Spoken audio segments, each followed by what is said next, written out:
السلام علیکم ورحمۃ اللہ وبرکاتہ۔ محترم خواتین و حضرات، اس دنیا کی زندگی میں بھلائیاں بھی ہوتی ہیں اور برائیاں بھی ہوتی ہیں۔ اسی طرح انسان بھی اس دنیا کے اندر دو قسم کے ہوتے ہیں، برائی کرنے والے بھی ہوتے ہیں اور بھلائی کرنے والے بھی ہوتے ہیں۔ تو جو لوگ بھلائی کا کام کرتے ہیں اور وہ یہ سمجھتے ہیں کہ ہمارے اندر تو برائی نہیں ہے، ہم تو بھلائی کے کام کرتے ہیں، نیکی کے کام کرتے ہیں، خیر کے کام کرتے ہیں، ہم برائی نہیں کرتے، تو وہ ایک دن ایسا آتا ہے کہ خود بھی برائی میں مبتلا ہو جاتے ہیں۔ جو لوگ دوسروں کو برائی سے نہیں روکتے ہیں، دوسروں کو فساد پھیلانے سے نہیں روکتے ہیں، دوسروں کو ظلم کرنے سے نہیں روکتے ہیں، دوسروں کو زیادتی کرنے سے نہیں روکتے ہیں، تو یہ بھلائی کے کام کرنے والے بھی اپنے اس بھلائی کے کام کو جاری نہیں رکھ سکتے۔ ایک دن آتا ہے کہ وہ بھی برائی میں مبتلا ہو جاتے ہیں۔ تو جو لوگ بھلائی کا کام کرتے ہیں ان کی ذمہ داری ہے کہ وہ برائی کرنے والوں کو روکیں۔ طاقت ہے، طاقت کے بل پہ روک دیں، زبان ہے، زبان کے ذریعے سے روک دیں، کچھ نہ کچھ ایسا کریں جس سے لوگ برائی سے رک جائیں، بے حیائی کے کاموں سے رک جائیں، نافرمانی کے کاموں سے رک جائیں، زیادتی کرنے سے رک جائیں، ظلم کرنے سے رک جائیں۔ اگر یہ سلسلہ چلتا رہے گا تو معاشرے میں امن ہوتا ہے، معاشرے میں پیار ہوتا ہے، معاشرے میں ایک دوسرے پر بھروسہ اور اعتماد ہوتا ہے، ایک دوسرے کے کام آنے کا جذبہ ہوتا ہے۔ اور جب معاشرے سے یہ صلاحیت ختم ہو جاتی ہے، یہ جذبہ ناپید ہو جاتا ہے، اس طرح کے لوگ ختم ہو جاتے ہیں، تو پھر معاشرہ تباہی کے دہانے پر ہوتا ہے، بربادی کی طرف چل پڑتا ہے۔ میں آپ کو ایک حدیث سناتا ہوں، اس سے اندازہ ہوتا ہے کہ اس کام کی، خیر کی طرف بلانے کی، بھلائی کی طرف بلانے کی اور برائی سے روکنے کی کس قدر اہمیت ہے۔ یہ ذمہ داری عام لوگوں کے مقابلے میں اہل ایمان پر زیادہ آتی ہے کہ وہ لوگ جو اللہ پر ایمان رکھتے ہیں، جو رسول اللہ پر ایمان رکھتے ہیں، جو کتابوں کو مانتے ہیں، جو مرنے کے بعد کی زندگی کو مانتے ہیں، جن لوگوں کے یہاں اللہ پر بھروسہ ہے، اللہ کی تعلیمات پر یقین ہے، ان لوگوں کی ذمہ داری زیادہ ہوتی ہے کہ وہ خیر اور بھلائی کی دعوت دیں، لوگوں کو اچھے کاموں پر آمادہ کریں، لوگوں کو نیکی کی راہ پر چلائیں، خود بھی اس راستے پر چلیں اور دوسروں کو بھی اس راہ پر لگائیں۔ اس میں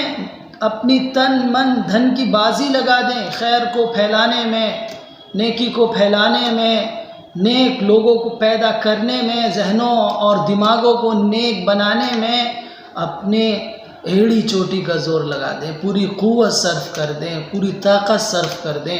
قرآن کریم کا بار بار یہ مطالبہ ہے اہل ایمان سے کہ وہ خیر کے کام کریں، بھلائی کا کام کریں اور دوسروں کو بھی اس راستے کی دعوت دیں، نیکی کی راہ پر چلائیں ان کو، اور برائی سے روکیں۔ یہ اہل ایمان کی، ان کے ایمان کے نتیجے میں ذمہ داری ہے کہ لوگوں کو کفر و شرک سے روکیں، لوگوں کو ظلم و زیادتی سے روکیں، لوگوں کو دوسروں کے حقوق ہڑپنے سے روکیں، لوگوں کو روکیں، لوگوں کو شراب نہ پینے دیں، لوگوں کو جھوٹ نہ بولنے دیں، اس سے روکیں ان کو۔ یہ اہل ایمان کی قرآن میں بار بار اللہ تعالیٰ نے ذمہ داری کو یاد دلایا ہے۔ جو اہل ایمان یہ بھلائی کا، نیکی کا، حکم دینے کا کام انجام دیتا رہے گا اور برائی سے روکنے کا کام کرتا رہے گا، اللہ کی نظروں میں وہ خیر امت ہے، وہ سب سے بہتر آدمی ہے، اللہ کے یہاں اس کا بڑا اونچا مقام ہے، اس لیے کہ وہ یہ کام کر رہا ہے جو کام انبیاء اس دنیا میں کرتے تھے۔ اللہ تعالیٰ انبیاء کو مبعوث کرتا ہے، ان کو بھیجتا ہے کہ وہ لوگوں کو ایک اللہ کی دعوت دیں، وہ لوگوں کو نیکی کا حکم دیں، وہ لوگوں کو برائی سے بچائیں، وہ لوگوں کو زیادتی سے بچائیں، وہ لوگوں کو کم تولنے سے بچائیں، جھوٹ بولنے سے بچائیں، ایک دوسرے پر ظلم کرنے سے بچائیں، یہ انبیاء کا مشن ہے۔ نیکی کی طرف بلانا، برائی سے روکنا، یہ انبیائی مشن ہے۔ حضرت نوح کو بھیجا اللہ نے جب ان کی قوم بگڑ گئی، اس کے بعد حضرت ہود کو، حضرت صالح کو، حضرت لوط کو، حضرت ابراہیم کو، حضرت موسیٰ کو، حضرت عیسیٰ کو، اور آخر میں اللہ تعالیٰ نے آخری نبی خاتم النبیین حضرت محمد مصطفیٰ صلی اللہ علیہ وسلم کو اس دنیا میں بھیجا، اور آپ نے اپنی 23 سالہ زندگی میں کفر و شرک کا خاتمہ کیا، ظلم و زیادتی کو مٹایا، لوگوں کے درمیان میں امن و انصاف قائم کیا، بھائی چارہ قائم کیا، محبتیں پیدا کی، آپس میں رہنے کا سلیقہ اور طریقہ سکھایا، دین کی کامیابی اور دنیا کی کامیابی دونوں آپ نے لوگوں کے سامنے پیش کی کہ اس دنیا میں بھی ایک اچھی زندگی کیسے گزرتی ہے اور آخرت کی زندگی، مرنے کے بعد کی زندگی کیسے کامیاب ہوتی ہے۔ آپ نے اپنی 23 سالہ زندگی میں لوگوں کے سامنے عملی نمونہ پیش کر کے دکھایا اور لوگوں کو برائی سے روکا۔ اب آخری نبی نہیں آئے گا، آخری نبی آ چکے ہیں۔ وہ انبیاء کا سلسلہ جو اللہ کی طرف سے ہوتا تھا وہ منقطع ہو گیا۔ نبی صلی اللہ علیہ وسلم کی بعثت سے وہ نبوت کا سلسلہ مکمل ہو گیا ہے۔ اب اللہ تعالیٰ نے یہ ذمہ داری، اس فرض منصبی کی ذمہ داری، یہ اہم ذمہ داری، یہ شرف اور عزت والی ذمہ داری اللہ تعالیٰ نے آخری نبی کی آخری امت کو دی ہے۔ یہ امت خیر امت رہے گی، یہ امت شرف و عزت والی رہے گی جب تک وہ یہ کام کرتی رہے گی۔ اس کام میں اس کی عزت ہے، اس کام میں اس کی سربلندی ہے، اس کام میں دنیا اور آخرت کی بھلائی ہے، اس کام میں اللہ کے یہاں اونچا مقام ملتا ہے۔ اور یہ ذمہ داری اگر یہ امت نہیں پورا کرے گی، اہل ایمان اس ذمہ داری کو نہیں اٹھائیں گے، تو پھر اللہ تعالیٰ ان کو یہ جو منصب اللہ نے عطا کیا ہے خیر امت کا، یہ ان سے چھین لے گا، اللہ سسپینڈ کر دے گا، اتار دے گا اس منصب سے۔ آپ دیکھیں اللہ تعالیٰ نے بنی اسرائیل کو بہت اونچا مقام دیا تھا، بڑی فضیلت ان کو عطا کی تھی، اور قرآن نے بار بار ان کا تذکرہ کیا ہے، اور سورہ بقرہ کے اندر، اور یا بنی اسرائیل اذکروا نعمتی التی انعمت علیکم وانی فضلتکم علی العالمین، فضیلت دی تھی اللہ نے ان کو تمام جہانوں پر، لیکن جب انہوں نے اس فضیلت کا حق ادا نہیں کیا، وہ برائی میں مبتلا ہوتے گئے، خود دوسروں کو برائی سے روکنا تو دور، وہ خود اس برائی میں مبتلا ہو گئے۔ وہ لوگوں کو بھلائی کا حکم نہیں دیتے تھے، برائی سے نہیں روکتے تھے، اور بے شمار خرابیاں ان کے اندر پیدا ہو گئی تھی، تو اللہ تعالیٰ نے ان سے یہ اونچا مقام اور منصب چھین لیا۔ اور اس کے بعد اب خیر امت نبی صلی اللہ علیہ وسلم کی امت کو قرار دیا، اور یہ امت خیر امت اس وقت تک رہے گی جب تک وہ جو کام ہے اس کے خیر امت کے کرنے کے وہ کرتی رہے گی۔ دیکھیے اللہ تعالیٰ نے قرآن کریم میں ارشاد فرمایا ہے، خیر امت مشروط ہے، کنڈیشنل ہے وہ، کہ کنتم خیر امت اخرجت للناس تأمرون بالمعروف وتنہون عن المنکر، کہ تم سب سے بہترین امت ہو، تم خیر امت ہو، تم بڑے چہیتے ہو، تم بڑے اللہ کے پسندیدہ ہو، سلیکٹڈ ہو، سب کچھ ہے تمہارے ساتھ۔ کیوں؟ اخرجت للناس، کہ تمہیں لوگوں کے لیے نکالا گیا ہے، اپنے آپ نہیں آئے ہو، یہ اللہ کا انتخاب ہے کہ اللہ نے تمہیں چنا ہے اس کام کے لیے، اس ذمہ داری کے لیے۔ اور کام پھر اللہ تعالیٰ نے آگے بتایا کہ تمہارا مشن کیا ہے، خیر امت کیوں ہو تم؟ تأمرون بالمعروف، تم بھلائی کا حکم دیتے ہو، یعنی تمہیں بھلائی کا حکم دینا ہے تو تم خیر امت رہو گے، وتنہون عن المنکر، اور برائی سے روکنا ہے، برائی سے روکتے ہو، برائی سے روکو گے خیر امت ہے، وتؤمنون باللہ، اللہ پر ایمان رکھتے ہو، تو بھلائی کا حکم دینا، برائی سے روکنا اللہ پر ایمان رکھنے کا تقاضا ہے۔ جو اس تقاضے کو پورا کرے گا، جو بھلائی کا حکم دے گا، برائی سے روکے گا، وہ اس عظمت کا مستحق ہوگا، اس عظیم منصب کا مستحق ہوگا، اس باعزت لقب کا اللہ کی طرف سے مستحق ہوگا، کیا؟ خیر امت کا۔ اور اگر اس فرض منصبی کو، اس اپنے پیدا کرنے کے مقصد کو نہیں پہچانا، یہ مقصد ہے، اللہ تعالیٰ نے طے کیا ہے ہمارا مقصد، ہماری زندگی کا مقصد اللہ نے طے کیا ہے۔ اور آپ بتائیے، جب اللہ نے ایک مقصد دیا ہے اور ہم اس مقصد کو چھوڑ کر دوسرے کاموں کو، ضرورتوں کو اپنا مقصد بنا لیں، تو گویا ہم نے اللہ کی ترتیب کو پلٹ دیا ہے۔ اللہ نے جو ترتیب ہمارے لیے طے کی تھی کہ یہ تمہارا مقصد ہے، یہ تمہاری ضرورتیں ہیں، ہم نے اس ترتیب کو پلٹ دیا، بدل دیا۔ ہم نے مقصد کو ضرورت اور ضرورت کو مقصد بنا دیا۔ کامیابی کیسے ملے گی؟ شرافت و عزت ہمارے لیے ہمارے قدم کیسے چومے گی؟ ہم نے تو اللہ کا انتخاب غلط کر دیا، ہم نے تو اللہ کی ترتیب الٹ کے رکھ دی۔ تو جب تک عروج نصیب نہیں ہوگا، بلندی نصیب نہیں ہوگی، ترقی نصیب نہیں ہوگی، جب تک کہ ہم زندگی کی گاڑی کو اللہ کی دی ہوئی ترتیب کے مطابق نہیں چلائیں گے۔ ترتیب یہ ہے، مقصد تمہارا پوری دنیا انسانیت کو کفر و شرک سے نکال کر توحید کے راستے پہ لانا ہے، ایک اللہ کی عبادت میں ان کو جھکانا ہے، یہ مقصد ہے۔ دنیا انسانی جہاں جہاں بھی لوگ بستے ہیں، جہاں جہاں بھی رہتے ہیں، جس علاقے میں رہتے ہیں، نہ ہمیں یہ لینا ہے کہ وہ کس رنگ کے ہیں، نہ ہمیں یہ لینا ہے کہ وہ کیا زبان بولتے ہیں، نہ ہمیں یہ لینا ہے کہ وہ کس علاقے میں پیدا ہوئے ہیں، یہ سب نہیں دیکھنا ہے۔ ہمیں یہ دیکھنا ہے وہ انسان ہے، اس انسان کو برائی سے بچانا ہے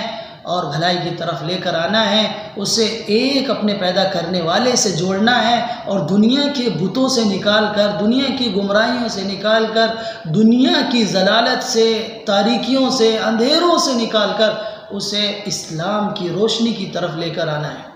اسے زندگی کا ایک خوبصورت طریقہ سکھانا ہے، اسے اس کے پالنہار سے جوڑنا ہے، اسے اس کی مقصد زندگی یاد دلانا ہے۔ اہل ایمان کے پاس یہ ہے، وہ ایک مقصد لے کر اس دنیا میں آئے، ان کی زندگی بے مقصد نہیں ہے، اللہ نے ان کا مقصد طے کیا ہے۔ آپ بتائیے، آپ سوچئے، غور کیجئے، جب اللہ ہی نے یہ مقصد ہمارا طے کیا ہے، اگر ہم اس مقصد سے منہ پھیرتے ہیں، اس مقصد سے اعراض کرتے ہیں، اس مقصد کو ہم صحیح طور پر انجام نہیں دیتے ہیں، تو یہ ہمارے لیے ناکامی کا، زوال کا، بربادی کا، اور نہ جانے کتنی دوسری تنزلی کا ذریعہ بنے گا۔ یہ ہے اصل وہ چیز جو اس امت کو اونچا اٹھائے گی، اتنا اونچا کوئی وہاں تک نہیں پہنچ سکتا۔ اسے دنیا میں بھی عروج حاصل ہوگا، دنیا میں ترقی ملے گی، دنیا میں اس کی سرخ روئی کے فیصلے اللہ تعالیٰ کرے گا، اور آخرت میں اس کے لیے بڑا اونچا مقام اللہ تعالیٰ نے متعین کر رکھا ہے۔ ایک حدیث اسی ذیل میں آپ کو سنانا چاہتا ہوں، جو بہت ہی اہم حدیث ہے، ابن ماجہ کے اندر یہ روایت موجود ہے۔ حضرت عائشہ صدیقہ رضی اللہ عنہ فرماتی ہیں کہ نبی صلی اللہ علیہ وسلم ایک مرتبہ تشریف لائے، تو میں نے آپ کا چہرہ دیکھا، تو میں چہرہ دیکھتے ہی سمجھ گئی کہ آج کوئی نہ کوئی بات ہے، اس لیے کہ آپ کا چہرہ اس طرح نہیں تھا جیسے آپ روزانہ آتے ہیں۔ آپ کے چہرے پر ناگواری کے اثرات دیکھے، آپ کے چہرے پر حضرت عائشہ صدیقہ رضی اللہ عنہا نے وہ بشاشت اور وہ خوشی، وہ سرور، وہ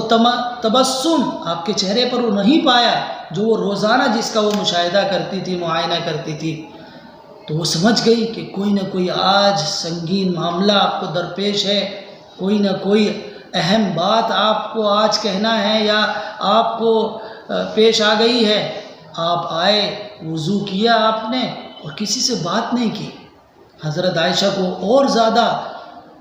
تشویش ہوئی اور زیادہ اچنبھا ہوا، انہوں نے فوراً ہی اپنے آپ کو حجرے سے لگایا، فَلَسِقْتُ بِالْحُجْرَ أَسْتَمِعُ مَا يَقُولُ۔ آپ صلی اللہ علیہ وسلم مسجد میں تشریف لے گئے کہ اس سے بات نہیں کی وضو کرنے کے بعد۔ حضرت عائشہ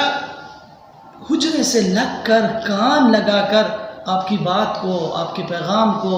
آج سن رہی تھی۔ وہ تو غور سے سنتی تھی، لیکن آج کی صورتحال مختلف تھی۔ آپ صلی اللہ علیہ وسلم ممبر پر تشریف لائے، آپ نے حمد و ثنا کی اللہ کی، اور لوگوں کو مخاطب کر کے آپ نے فرمایا یا ایھا الناس ان اللہ قد یقول لکم، اے لوگوں دیکھو اللہ تم سے فرماتا ہے مروا بالمعروف وانہوا عن المنکر من قبل ان تدعوا فلا اجیب لکم وتسألونی فلا اعطیکم وتستنصرونی فلا انصرکم فما زاد علیہن حتی نزلہ، رواہ ابن ماجہ۔ یہ حضرت عائشہ فرما رہی ہیں کہ نبی صلی اللہ علیہ وسلم ممبر پر تشریف لے گئے، حمد و ثنا آپ نے بیان کی، اور اس کے بعد فرمایا کہ یہ لوگوں اللہ تعالیٰ تم سے کہتا ہے، تمہیں حکم دیتا ہے کہ تم بھلائی کا حکم دیتے رہو، برائی سے روکتے رہو۔ یہ امر کا صیغہ ہے، وجوب کے لیے آتا ہے، یہ لازمی چیز ہے، یہ کوئی آپشنل نہیں ہے، اختیاری نہیں ہے، یہ کرنا ہے، لازمی ہے۔ اس لیے آپ نے فرمایا مروا بالمعروف، بھلائی کا حکم دیتے رہو، وانہوا عن المنکر، برائی سے روکتے رہو، اس سے پہلے کہ تم مجھ سے دعا کرو اور میں تمہاری دعا کا جواب نہ دوں، تم مجھ سے سوال کرو اور میں تمہیں کچھ بھی عطا نہ کروں، تم مجھ سے مدد طلب کرو اور میں تمہاری مدد نہ کروں۔ یہ کلمات آپ نے کہے اور ممبر سے نیچے آ گئے۔ محترم خواتین و حضرات، یہ ہے وہ عظیم منصب، یہ ہے وہ عظیم ذمہ داری، یہ ہے وہ عظیم کام جو ہمارے کاندھوں پر، اہل ایمان کے کاندھوں پر اللہ تعالیٰ نے ڈالا ہے۔ اس ذمہ داری کو نبھائیں گے تو دعائیں قبول ہوں گی، اس ذمہ داری کو پورا کریں گے تو اللہ سے مدد کا جو اللہ کا وعدہ ہے وہ اللہ ہماری مدد کرے گا، اور ہم جو کچھ مانگیں گے وہ عطا کرے گا۔ اور اگر یہ فرض ادا نہیں کیا، اس ذمہ داری کو پورا نہیں کیا اور غفلت میں پڑے رہے، سستی کرتے رہے، کاہلی کرتے رہے، اس منصب کو بھولے رہے، اس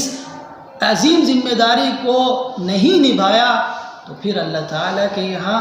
دعائیں بھی مانگیں گے تو دعائیں قبول نہیں ہوں۔ یعنی یہ بات اللہ کے رسول سمجھانا چاہتے ہیں کہ محض دعاؤں سے اللہ تعالیٰ اس دنیا کے اندر حالات نہیں بدلتا، کہ آپ کونوں میں بیٹھ کر، تنہائی میں بیٹھ کر اپنی ذمہ داری سے اپنے آپ کو الگ کر کے صرف دعائیں کرتے رہیں اور جو ذمہ داری ہے، جو کام ہے وہ نہ کرے تو اللہ تعالیٰ دعائیں بھی نہیں سنے گا۔ دعا اللہ اس وقت سنتا ہے جب کام کیا جاتا ہے۔ پہلے جو ذمہ داری ہے اسے نبھائیں، پہلے جو اللہ نے فرض عائد کیا ہے اس کو پورا کریں۔ اب آپ فرض نماز نہ پڑھیں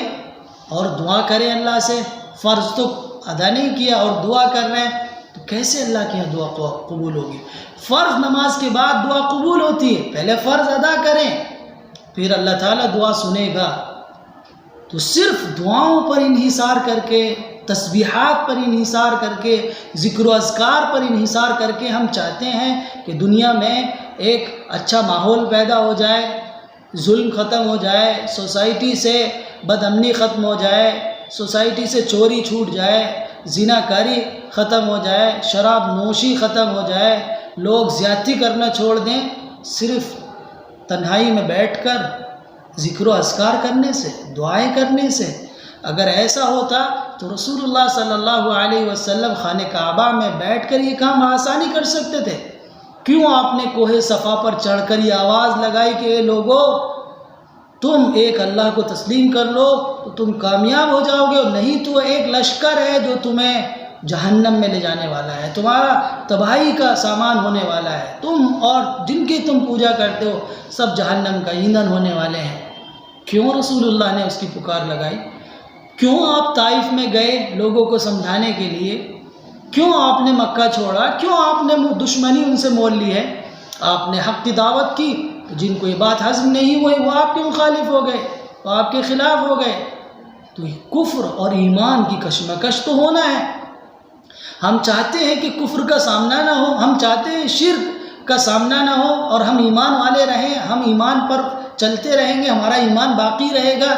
یہ بہت مشکل ہوگا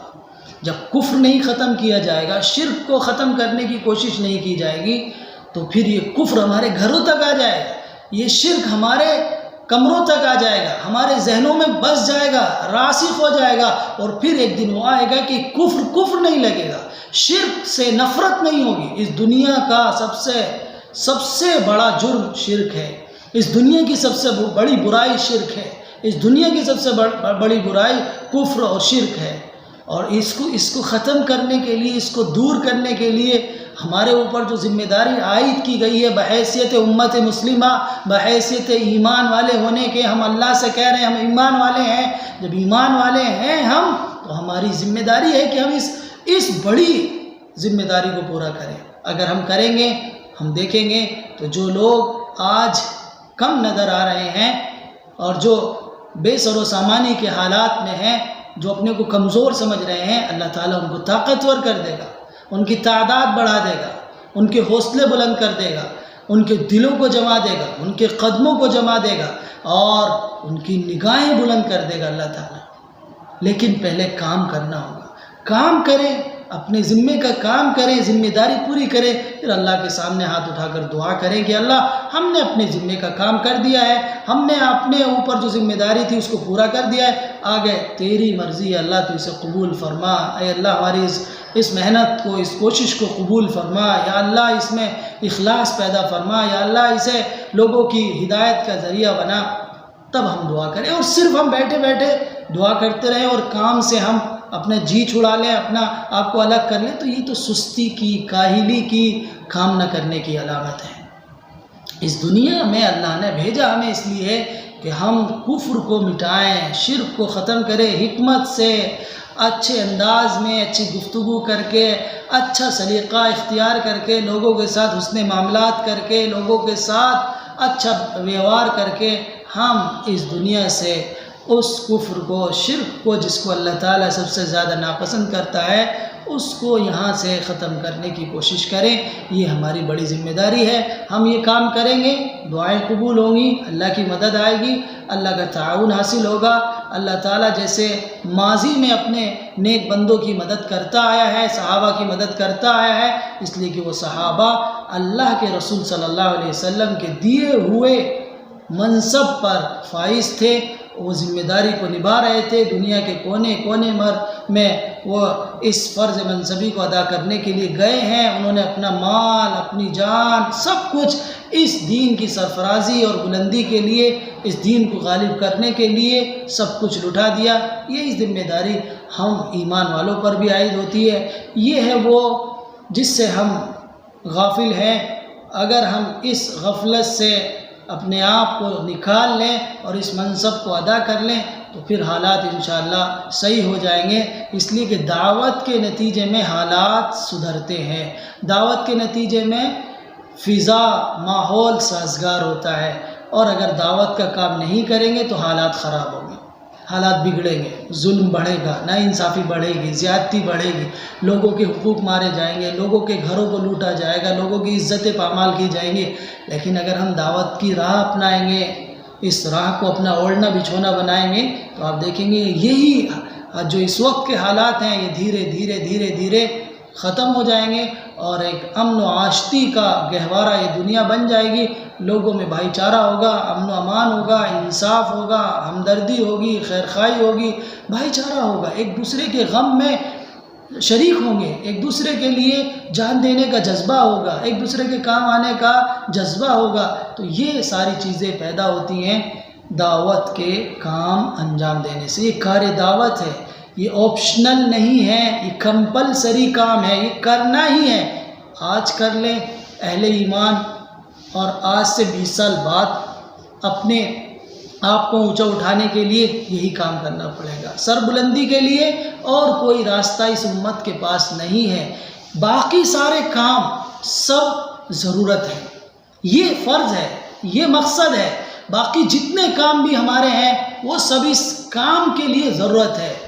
آپ دیکھیے بے شمار کام ہیں ہمارے جن کو ہم نے مقصد بنا لیا ہے، وہ مقصد نہیں ہے۔ مقصد یہ ہے جو اللہ نے طے کیا، کنتم خیر امۃ اخرجت للناس، یہ ہے مقصد۔ اور جو جتنے کام ہیں وہ سب ضرورت ہیں، ضرورت کے موقع پر جتنی ہو اتنا کر لیا جائے، باقی مقصد سے غافل نہ ہوا جائے۔ آپ دیکھیے زندگی جینے کے لیے کھانا کھانا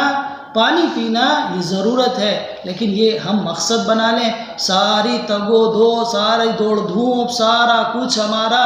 پیٹ بھرنے کے لیے ہو، کھانے پینے کے لیے ہو، آرام کے لیے ہو، آسائش کے لیے ہو، تو ہم نے تو اپنا اٹھنا بیٹھنا اوڑھنا بچھونا دن رات کی محنت کو پیٹ بھرنے مقصد بنا لیا۔ پیٹ بھرنا مقصد نہیں ہے، پیٹ بھرنا زندگی گزارنے کے لیے ضرورت کی چیزیں ہیں، لیکن اس کو مقصد بنا لیں ہم